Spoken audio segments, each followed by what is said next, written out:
Oh, good day everyone. Today we're going to be focusing on the nature of roots.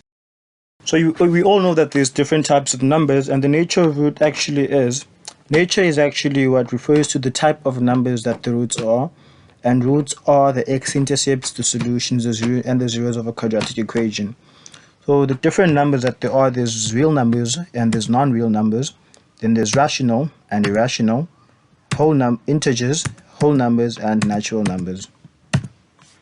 So real numbers are basically all numbers, and rational numbers are numbers that can actually you can turn the fraction, the decimal, into a fraction. And irrational numbers are all numbers that you can't actually, that are basically, they are just numbers that the decimal you can't turn into a fraction. Integers are positive and negative numbers. Whole numbers are numbers starting from 0 and going up. So all numbers that are equal to 0 and greater to 0 are actually whole numbers. Natural numbers are numbers equal to 1 and greater than 1. The quadratic equation.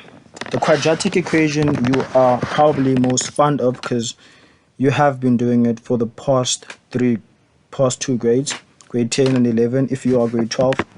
And if you are grade 11, I'm sure you are fond of it, and grade 10, I think. But okay, this is the quadratic equation. And you use the quadratic equation to actually solve for x. The quadratic equation used to factorize equations like trinomials, and you can only use it when actually an equation is in standard form. So a is the coefficient of x squared, you know that. B is the coefficient of x, you know that. And c is the constant term. The discriminant.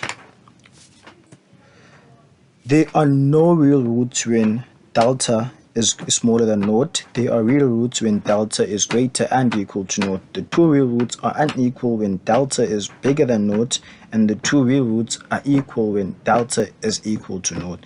The roots are rational when delta is equal to a perfect square, of course, and the roots will be irrational when delta is not equal to a perfect square. An example of how you actually use the discriminant, it's indicated by delta. The discriminant is used to determine the nature of the roots. You use delta to actually tell if a number has, for example, real roots, if it doesn't, or if the two roots are equal or unequal, and to prove if the roots are rational or irrational, you actually use delta or the discriminant to determine the nature of the roots. This is an example of how, in the yellow box, this is an example of how they actually use the discriminant, how you actually get it, because it's 3x squared plus 2x minus 4x plus equal to naught, and then you know what your a is, you know what the b is, you know what the c is, but you substitute it into a different formula. This equation is actually derived, I can say, from the quadratic equation. It's the part under the square root. Hence the roots are rational when delta is equal to a perfect square, and are irrational when delta is not a perfect square, because the discriminant is under the square root. And then this is actually, you just put this all in a calculator just to calculate the discriminant, and what it gives you will actually determine the nature of the roots. So yeah, that's it. That's all we have for today for the nature of roots.